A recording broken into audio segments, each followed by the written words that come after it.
చేయడం అంటే చాలా ఇష్టం నాకు. నేర్చుకోవడం ఇంకా ఇష్టం. మీ దగ్గర నేర్చుకోవడానికి వచ్చాను నేను. నాకు ఒక రోజు ఇక్కడ కేటాయించుకోవటం, మీ అనుభవాలు నేర్చుకోవటం, మీ నుంచి తెలుసుకోవటం నాకు చాలా ఇష్టం. మార్నింగ్ నుంచి కూడా నేను చాలా నేర్చుకుంటున్నాను మీ నుంచి. ఇంకా ఉండాలనే ఉంది 2 రోజులు. చాలా అద్భుతమైన వ్యక్తులు మీరంతా కూడా. మీ ఎక్స్పీరియన్స్ నేను చాలా చాలా ఎంజాయ్ చేస్తున్నాను. నిజంగా మాటల్లో చెప్పలేను. నేను చాలా బాల్యంలోకి వెళ్ళిపోయాను.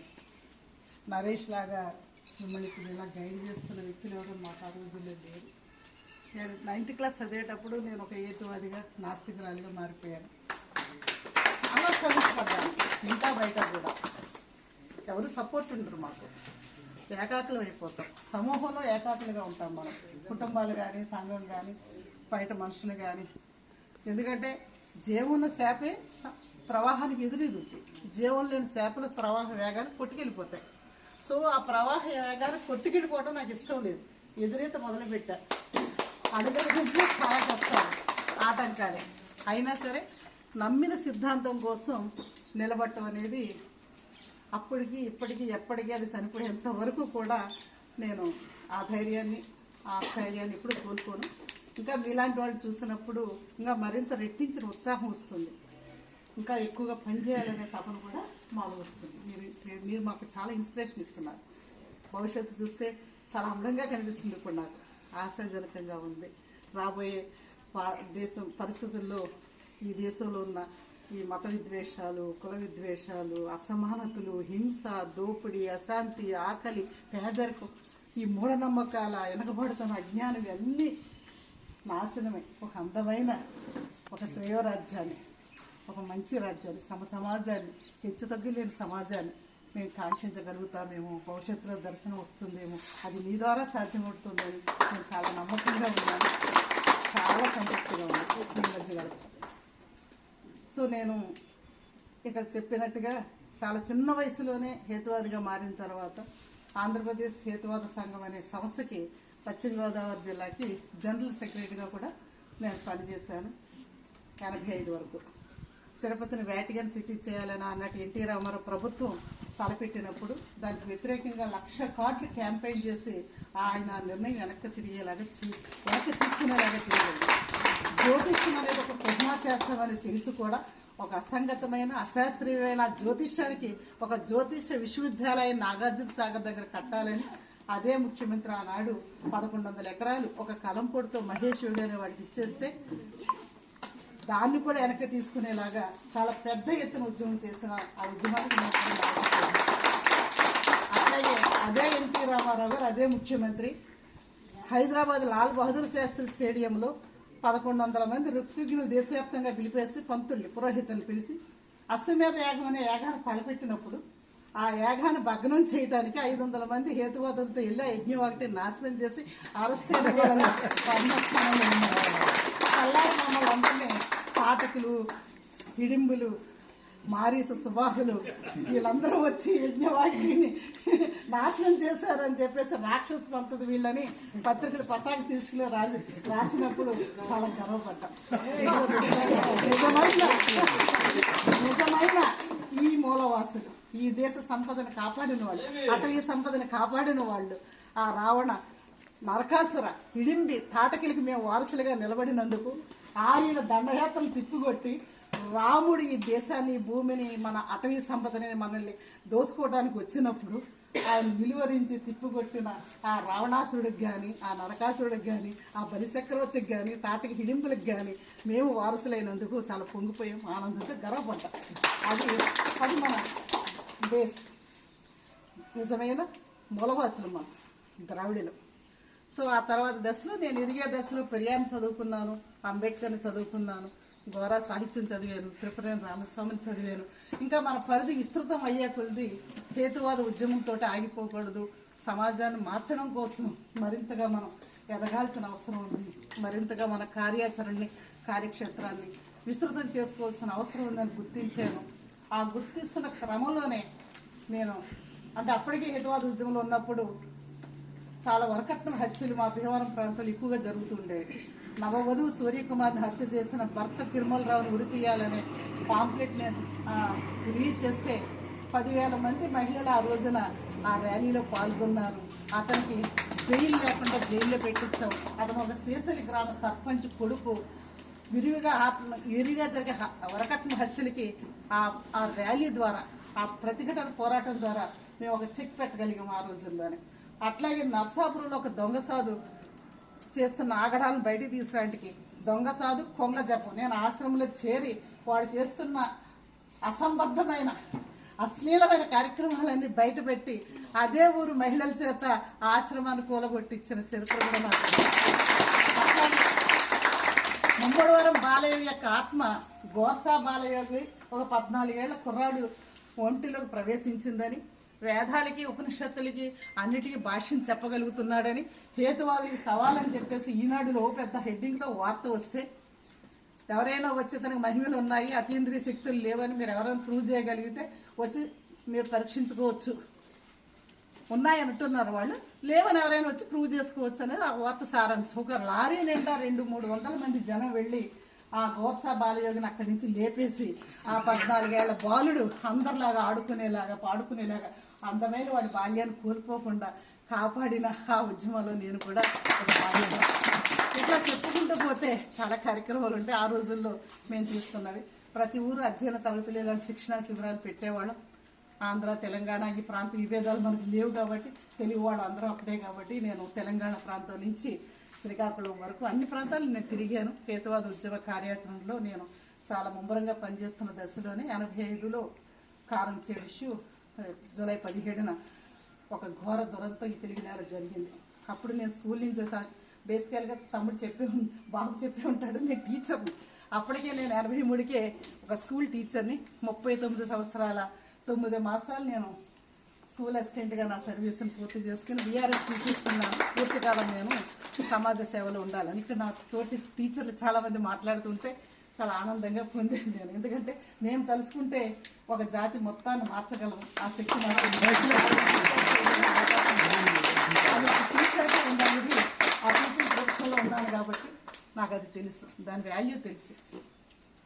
అట్లా ఆటవికంగా ఒక మనిషి ఇంకొక మనిషిని వెంటాడి చంపేసే ఒక దుర్మార్గమైన ఆ దురహంకారం ఏదైతే ఉందో, ఆ కుల దురహంకారం ఏదైతే ఉందో, నేను వార్తలు వింటున్నాను. అప్పుడు ప్రాంతీయ వార్తలు 7 గంటల నుంచి 11 గంటల వరకు కారంచేడులో జరిగిన నరమేధాన్ని మొత్తాన్ని ఆ వార్తల్లో చెప్తూ ఉంటే వెంటనే నేను, మా నాన్నగారు కూడా స్కూల్ టీచరే, ఆయన గొప్ప డెమోక్రటిక్గా పెంచిన తండ్రి నాకు. ఆయనకి వెంటనే చెప్పేసి వెళ్ళిపోతున్నాను నాన్న, బ్యాగ్ తగిలించుకుని ఆయన దగ్గర డబ్బులు తీసుకుని, బహుశా ఇదంతా యూట్యూబ్లో మ్యాప్ టీవీ వాళ్ళు 1.5 hour ఇంటర్వ్యూ చేశారు, అది మీకు చూస్తే అర్థమవుతుంది. నేను వెళ్ళిపోయాను ఆ రోజు. మళ్ళీ 6 నెలల దాకా ఇంటికి రాలేదు. అది చెప్పాడు కదా, ఎన్టీ రామారావు ప్రభుత్వం ముందు ఒక 650 మంది మహిళలను తీసుకెళ్లి అబిడ్స్లో ఆయన ఇంటి ముందు కూర్చుని, రామారావు బయటకు రావాలి, వీ వాంట్ జస్టిస్ అని చెప్పేసి ఇంటి ముందు కూర్చుని నినాదాలతో ఓరెత్తించి రాష్ట్ర ప్రభుత్వం దిగ్బంధనం చేసి, ఆ రోజు నీ ఛానల్స్ లేవు, బీబీసీలో న్యూస్ వచ్చింది రాష్ట్ర ప్రభుత్వాన్ని దిగ్బంధనం చేసిన మధ్యాహ్నం. తెల్లారి మీరు ఆ రోజు అక్టోబర్ 27 మేము చేసిన యాజిటేషన్. అక్టోబర్ 28 మీరు ఆ పేపర్లు చూస్తే జాతీయ పతాక శీర్షికలో నా ఫోటో ఉంటుంది. అన్ని పత్రికలు పతాక శీర్షికలు రాసే అదొక చరిత్ర. ఎందుకంటే కారంచేడు ఉద్యమానికి నాయకత్వం వహించగలిగిన అవకాశం నాకు రావటం, బాధితుల పక్షాన్ని నిలబడటం, మానవత్వం అంటే, ప్రేమతత్వం అంటే కులాలు మతాలు ప్రాంతాలు అన్నిటినీ దాటుకుని బాధితుల పక్షాన్ని నిలబడటమే నిజమైన ప్రజాస్వామిక ఉద్యమాల లక్షణం. కాబట్టి నేను ఆ పోరాటంలో పాల్గొన్నాను. తర్వాత దశలో నాకు 86లో వివాహమైంది. కుల వ్యతిరేక మత వ్యతిరేక వివాహం, బ్రాహ్మణుడు తలంబరాలు ఇవేమీ లేకుండా మనం ఇప్పుడు పెళ్లి చేసుకుంటున్న శాస్త్రీయ పద్ధతిలోనే ఒక సామూహిక వివాహ వేదిక మీద నా పెళ్ళయింది. తర్వాత దశలో చాలా కష్టాలు పడ్డాను. ఎందుకంటే పెళ్ళైన కొద్ది రోజులకే నా భర్త ఒక పెద్ద నక్సలైట్ లీడర్ అని, పీపుల్స్ వారు సానుభూతి పరడని, ఇంకేమేమో అభియోగాలతోటి తనని ప్రభుత్వం ఫస్ట్ టాడా కేసు పెట్టిన వెంటనే ఆ టాడా కేసు కింద అరెస్ట్ అయిన వ్యక్తి కూడా నా భర్త.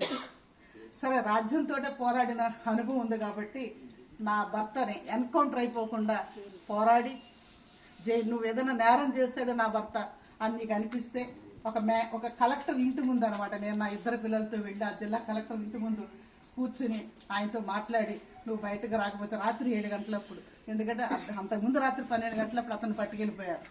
ఎక్కడ చూస్తే ఆయన అరెస్ట్ చూపించడం లేదు. కాబట్టి కలెక్టర్ని నిలువరించి అతన్ని కోర్టులో ప్రవేశపెట్టమని, ఎందుకంటే అప్పటికే మేము వజ్జా తారకం చేస్తూ పనిచేస్తున్నాం కాబట్టి ఆయన రాసిన పుస్తకాలు పోలీసులు అరెస్ట్ చేస్తే ఏం చేయాలనేది ఒక సామాజిక కార్యకర్తగా నాకు ఆ స్పృహ ఉంది. కాబట్టి ఆయన అరెస్ట్ చేస్తే జైల్లో పెట్టండి, మీరు రూపొందించిన చట్టాల ప్రకారమే నేరస్తులైతే శిక్షించండి. అక్రమంగా అరెస్ట్ చేయటం, అక్రమంగా ఎన్కౌంటర్లు చేయటం అనేది చాలా తప్పని, అదే సంవత్సరం నాకు బెస్ట్ టీచర్ అవార్డు ఈ స్టేట్ గవర్నమెంట్ నాకు ప్రకటిస్తే నాకు అవార్డులు వద్దు, నా భర్తను వదలండి అని చెప్పేసి ప్రభుత్వ అవార్డును తిరస్కరించి నేను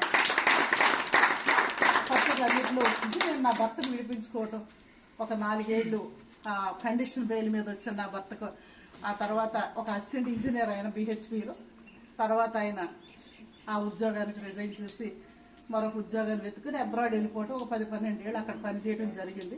ఈ క్రమంలో నాకు 2 పిల్లలు, 92 తర్వాత మా పేరెంట్స్ కూడా నాతోనే ఉండేవారు. సో వాళ్ళ సహకారంతో నేను సారా వ్యతిరేక ఉద్యమం, విశాఖ జిల్లాలో అక్షరాస్యత ఉద్యమానికి నేనే అధ్యరాల్ని. అక్షర లక్ష్మి అనేవారు, అప్పుడు నన్ను సీతావర్ష అనేవారు కాదు. హేతువాద ఉద్యమంలో హేతువాద లక్ష్మిని, అక్షర జ్యోతులు అక్షర లక్ష్మిని అయ్యాను.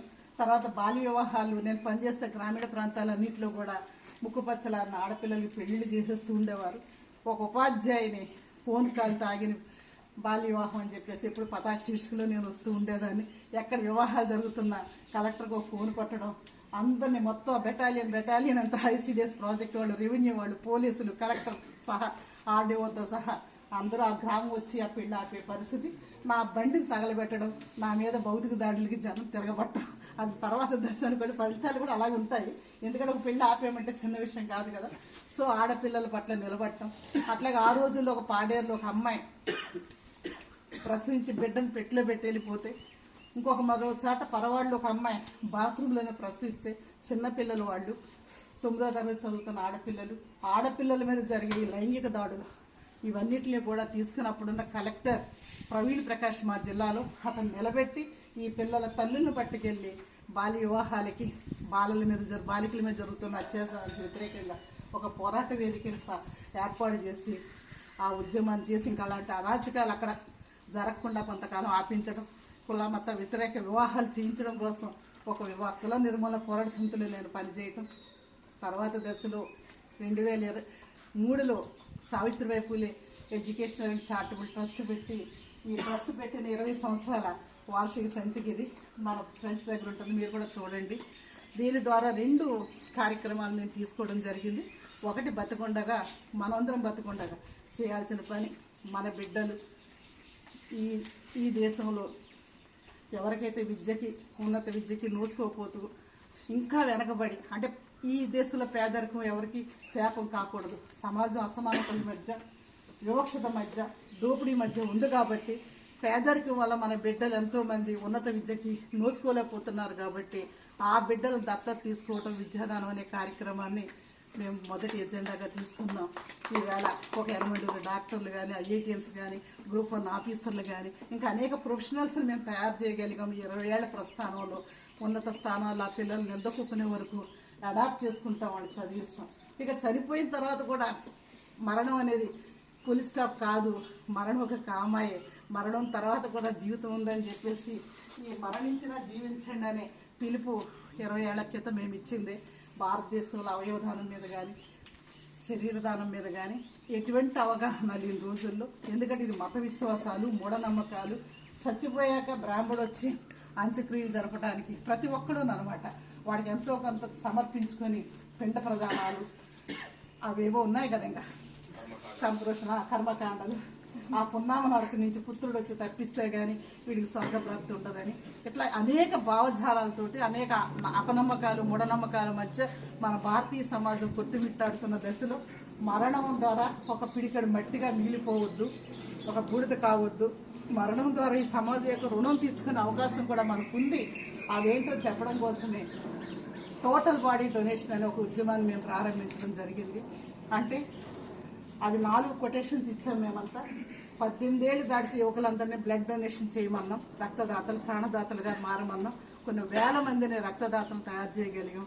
ఒకవేళ అనుకోకుండా బ్రెయిన్ డెడ్ అయితే అవయవదానం చేయమన్నాం. ఆ అవయవాలన్నీ మట్టిలో కలిసిపోకుండా ఆ అవయవాలని అవసరమైన వాళ్ళకి అమర్చమన్నాం. నా ఇంటర్వ్యూలు 2009, 2010 నుంచి చాలా పత్రికల్లో స్టేట్ వైడ్ వచ్చే పత్రికల్లో చాలామంది చూసి ఉండొచ్చు. అక్కడ సీనియర్స్ ఎవరైనా ఉంటే మీ డెడ్ బాడీ ఇస్తారా, సాక్షి పేపర్లో వచ్చింది, అది ఫుల్ పేజీ ఫ్యామిలీ పేజీలో. అట్లాగే ఆంధ్రజ్యోతి నవ్యాలో ఒక దేహం 18 జీవం అని చెప్పేసి ఒక మనిషి తను చనిపోతూ 18 మందికి ఎలా ప్రాణం పోయగలడు అనేది నాకు వచ్చిన ఇంటర్వ్యూ కూడా వచ్చింది. అట్లా మొత్తం మీడియా, ప్రింట్ అండ్ ఎలక్ట్రానిక్ మీడియాలో అప్పటి నుంచి ఇప్పటిదాకా నా ఈ మెయిన్ స్ట్రీమ్ ఛానల్స్ చాలా ఇంటర్వ్యూలు చేశాయి, బీబీసీతో సహా. అవి ఎప్పుడైనా మీరు వీలైతే చూడండి, నా పేరు మీదే ఉంటున్నాయి. సో అది ఎందుకు చెప్పానంటే, మనం హేతువాదులు, నాస్తికులు, ఎటువంటి భ్రమలు మనకు లేవు, మూఢనమ్మకాలు లేవు, మూఢ విశ్వాసాలు లేవు. చనిపోతూ కూడా సమాజానికి మహోపకారం చేయగలిగిన అవకాశం ఈ మతవాదులు చేయరు. మానవతావాదులుగా, ప్రేమవాదులుగా, సమాజాన్ని ప్రేమించే వాళ్ళుగా, సమాజాన్ని విమర్శించుకునే వాళ్ళుగా చనిపోతూ కూడా ఈ సమాజానికి అజరామరమైన శిరస్మరణమైన సేవలు చేయగలిగే అవకాశం మనకు మాత్రమే ఉంది. అలాంటి అవకాశం హేతువాద నాస్తిక ఉద్యమాల్లో జీవిస్తున్న మన కార్యకర్తలందరికీ అవసరమని ఈ 2 విషయాలు మీకు చెప్పాలనుకున్నా. అది చాలా మార్పులు తీసుకొచ్చింది, పెను విప్లవాన్ని భారతదేశంలో తీసుకొచ్చింది. ఒకప్పుడు నేను వస్తున్నానంటే అమ్మో ఎందుకు వచ్చింది, ఆడ అవయవాలు అడుగుద్ది, బాడీ అడుగుద్దని నన్ను చూసి తప్పించుకెళ్ళిపోయిన నా స్నేహితులు, సన్నిహితులు ఈవేళ వందల సంఖ్యలో, వేల సంఖ్యలో నేను కొన్ని వందల మీటింగ్లు అటెండ్ చేశాను. బైరి నరేష్ చెప్పినట్లుగా ఈ దేశంలో అనేక విద్యా సంస్థలు, అనేక విశ్వవిద్యాలయాలు నా సెమినార్స్ని లైఫ్ ఆఫ్టర్ డెత్ మీద నా సెమినార్ని ఏర్పాటు చేశాయి. 4వ తారీఖున కూడా నాగార్జున యూనివర్సిటీలో మన 4న లైఫ్ ఆఫ్టర్ డెత్ అనే సబ్జెక్టు మీద నేను సెషన్ ఇవ్వడానికి వెళ్ళినప్పుడు పద్మమ్మ కూడా అక్కడ వచ్చింది. తర్వాత మళ్ళా మహాత్మా జ్యోతిరావు పూలే ఐడియాస్ ఏవైతే ఉన్నాయో అవన్నీ కూడా మనం ప్రాక్టీస్లో ఎలా పెట్టాలి, ఆ సబ్జెక్ట్ మీద కూడా నేను మాట్లాడటం జరిగింది యూనివర్సిటీ వాళ్ళ ఆహ్వానం మేరకు. అట్లా మొత్తం అన్ని యూనివర్సిటీలో నా ప్రసంగాలు ఉంటాయి, ఏర్పాటు చేస్తారు. జేఎన్టీ దగ్గర నుంచి అన్ని చోట్ల నేను ప్రసంగిస్తాను. ఫుల్ టైం పనిచేయడానికి ఉద్యోగాన్ని వదిలేశాను, పూర్తికాలం సామాజిక కార్యకర్తగానే. నిన్న కూడా ఇక్కడ భారత బచావో తరఫున నేను భారత బచావో అనే ఉద్యమంలో ఆంధ్రప్రదేశ్ రాష్ట్రానికి వైస్ ప్రెసిడెంట్గా ఉన్నాను, వైస్ చైర్మన్గా ఉన్నాను. ఈ దేశం మోడీ ఫాసిజం నుంచి, మతోన్మాదం నుంచి ఈ దేశాన్ని రక్షించాలి, ఈ ఫాసిస్ట్ శక్తుల నుంచి ఈ దేశాన్ని రక్షించాలి. ఇక్కడ రాజ్యాంగాన్ని, మానవ హక్కులు హననం చేశారు. మణిపూర్ ఇష్యూ చూసాం, ఉన్నవ సంఘటనలు చూసాం. ఎన్ని ఉదంతాలు ఈ 2014లో మోడీ గవర్నమెంట్ వచ్చిన తర్వాత ఎంత పాశవికమైన దాడులు జరుగుతున్నాయో. ప్రొఫెసర్ దల్బుర్కిని, professor Pansare, professor Gauri journalist ఇంకా డబుల్గర్, పన్సారి, కల్బుర్గ్, 3 ప్రొఫెసర్స్ అండి. అట్లా ఇంకా స్టాన్స్ ఇవాళ వరవరరావు గారు లాంటి 4 సంవత్సరాలు జైల్లో ఉన్న, సుధామూర్తి జైల్లో ఉన్న, ఎంతో మంది నిర్బంధాన్ని ప్రశ్నించే గొంతులు. ఇవన్నీ కూడా మన దేశాన్ని, మన ప్రజల్ని, మన హక్కుల్ని కాపాడుకోవడానికి, భారత రాజ్యాంగాన్ని కాపాడుకోవడానికి జరుగుతున్న ఒక మహోద్యమంలో నేను ఒక సామాజిక కార్యకర్తగా భారత బచావో తరఫున మాట్లాడుతున్నా.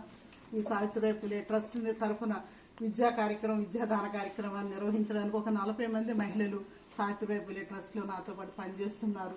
వాళ్ళ విద్యా బాగోగులన్నీ చూసుకుంటారు. అట్లాగే శరీర అవయవదాన ఉద్యమాన్ని నడిపించడానికి అన్ని జిల్లాల్లాగా మీలాంటి క్యాడర్ ఉంది, కార్యకర్తలు ఉన్నారు. అవయవదానం అనేది అమల్లోకి వచ్చిన తర్వాత ప్రభుత్వంతో కొన్ని వందల ఉత్తరాలు రాసి జీవనదానం అనే యాక్ట్, అంటే 1994లోనే 100 యాక్ట్ ఉంది మనకి, కేంద్ర ప్రభుత్వం చేసింది. ఆ యాక్ట్ ఉందనే విషయం కూడా ఎవరికీ తెలియదు. National organ tissue transplantation act అనేది ఎవరికీ తెలియదు. దాన్ని ఇంప్లిమెంట్ చేయించడం కోసం తెలుగు రాష్ట్రాల్లో ఒక ప్రయత్నం చేశాను, చాలా గట్టిగా చేశాను.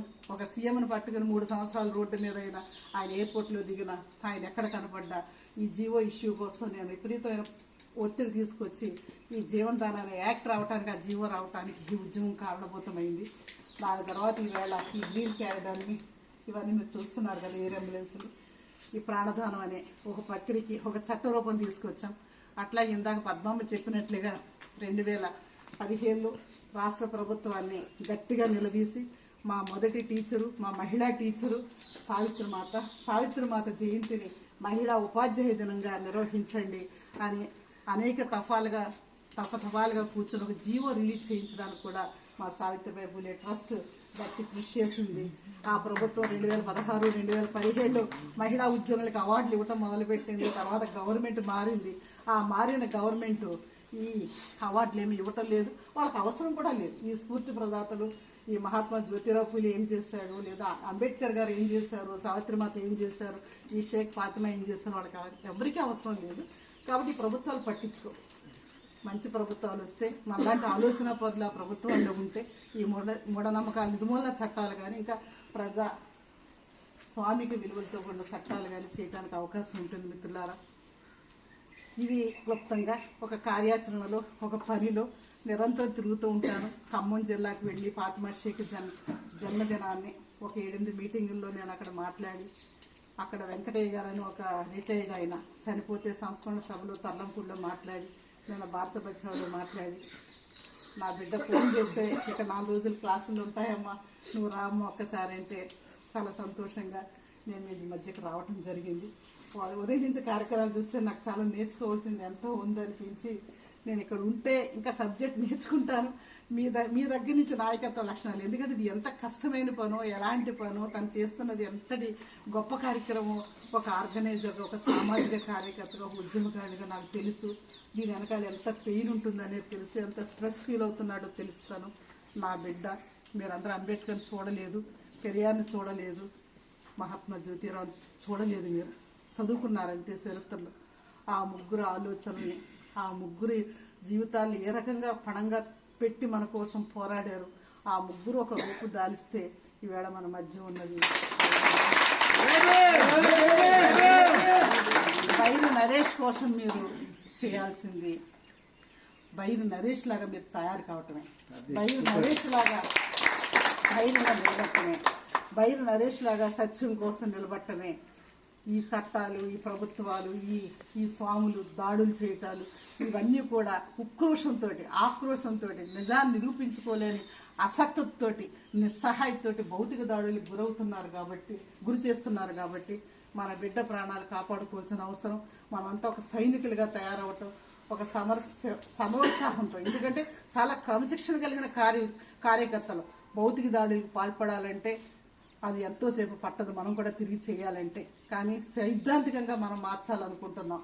వాళ్ళ బుర్రల్లో ఉన్న తుప్పుని వదిలించాలి. కాబట్టి ఈ మతాలు, ఈ మూఢనమ్మకాలు, వేదాలు, ఉపనిషత్తులు, ఈ బ్రాహ్మణికాలు, ఈ అరణ్యకాలు ఇవన్నీ కూడా బ్రాహ్మణికల్ కల్చర్ నుంచి వచ్చినవే, పరాన్న జీవులు పుట్టించినవే. ఈ పరాన్న జీవులు పుట్టించిన ఈ కల్పిత గాథల్ని వీటిని నమ్మకుండా మనం నిరంతరం ప్రజల్ని ఎడ్యుకేట్ చేసుకోవటం, ఈ బ్రాహ్మణికల్ కల్చర్ నుంచి సమాజాన్ని బయటపడేయటం, ఆల్టర్నేట్ కల్చర్ని మనం డెవలప్ చేయటం. ఆ రోజే మహాత్మా జ్యోతిరావు పూలే సత్యసూతకు సమాజాన్ని పెట్టి ఇలాంటి కులాంతర మతాంతర వివాహాలు చేయడానికి ఒక నాంది పలికాడు. ఆ వరుడిలో మనం కులం లేని, మతం లేని పెళ్లిళ్ళు చేసుకుంటూ వెళదాం. బ్రాహ్మడు, పెళ్లి, తంతు, తలంబరాలు ఏమీ వద్దు. మనకి 2 మనుషులు కలిసి ఉండడమే జీవితం. 2 మనుషులు సామాజిక ఒప్పందమే పెళ్లి. దానికి తంతు వద్దు, ఈ తతంగం వద్దు, ఈ బ్రాహ్మణ తత్వాన్ని పెంచి పోషించొద్దు. కాబట్టి మిత్రులారా, ఒక మిత్రుడు ఇందాక మాట్లాడుతూ ఉన్నాను, బీసీ వర్గాలు, సామాజికంగా బీసీ వర్గాలు పైకి ఎగబాకాలని చూస్తూ ఉంటారు. అది చాలా తప్పు. వాళ్ళు మనం కిందకు రాగాలి, నేల మీదకి తీసుకురావాలి వాళ్ళని. ఎస్సీలు, ఎస్టీలు, బీసీలు వీళ్ళందరూ కూడా శ్రామిక కులాలు, శ్రామిక వృత్తుల నుంచి వచ్చిన వాళ్ళం, కష్టపడేవాళ్ళం, సంపద సృష్టించేవాళ్ళం, ఈ సమాజానికి అన్నం పెడుతున్న వాళ్ళం. కానీ మోసపూరితంగా ఈ బ్రాహ్మణ పురోహిత వర్గం మాయ పెట్టి స్వర్గాలు, నరకాలు, పుణ్యాలు, కర్మ సిద్ధాంతం ఇదంతా మన మెదడులోకి ఎక్కించి వాళ్ళు బతకడం కోసం పెట్టిన ఈ పుక్కిడి పురాణాలని మనం తిప్పుకొట్టాల్సిన అవసరం ఉంది. జనాన్ని నిరంతరం మనం ఎడ్యుకేట్ చేయాలి, మన జ్ఞానాన్ని వాళ్ళకి అందివ్వాలి, మన సమయాన్ని ఇవ్వాలి. దీనికోసం చాలా సాక్రిఫైస్ చేయాలి. మిత్రులారా, బైరు నరేష్ శిష్యులుగా బైరు నరేష్ని మీరు కాపాడుకుంటూనే బైరు నరేష్ లాగా శక్తివంతంగా తయారై ఈ సమాజాన్ని మీరంతా జాగృతం చేయాలని, భారతదేశంలో నా కొడుకు కన్నా గొప్పగా ప్రేమించే కొడుకు నాకు ఒకడు ఉన్నాడు. నా కొడుకు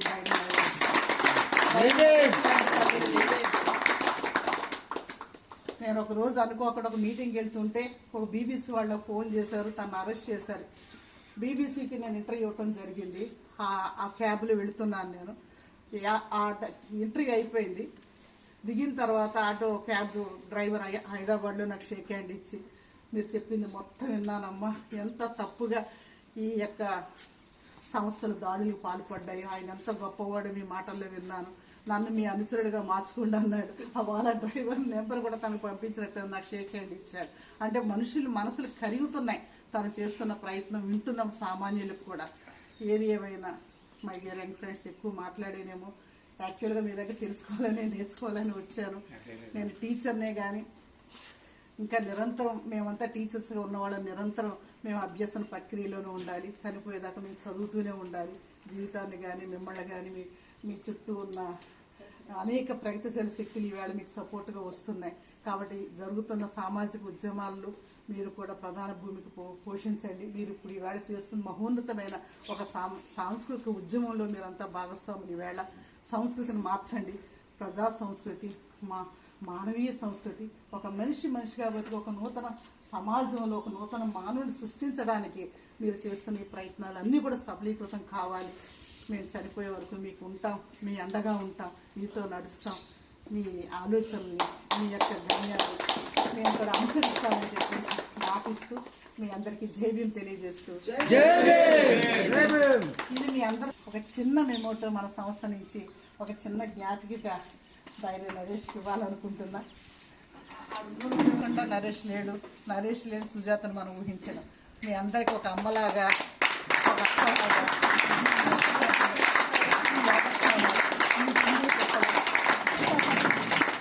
అత్తగారిని కానీ ఆరణ పెట్టి అత్తగారిని కాదు, అనుసరించి అత్తగారిని. కాబట్టి మా కోడలికి ఒక చిన్న జ్ఞాపికనివ్వాలని అనుకుంటున్నా. ఈ మెమెంటో, చిన్న మెమెంటో. ఈ మధ్య నేను మొన్న కూడా ఇక్కడికి వచ్చాను. 30వ తారీఖుని పొన్నూరు ఇటీవల చాలా కార్యక్రమాలు చూసుకుని క్యాలెండర్ విడుదల చేయడం జరిగింది. నా మిత్రురాలు రత్నశ్రీ గారు గుంటూరు ఈ సావిత్రిబాయి పులే ట్రస్ట్కి ఆవిడ తను బాధ్యురాలు. అలాగే పద్మ కూడా నెల్లూరు జిల్లాకి బాధ్యత తీసుకున్నారు. తను శరీర అవయవదానం చేశారు. తన స్నేహితురాలు కోల సుజాత కూడా శరీర అవయవదానం చేసింది.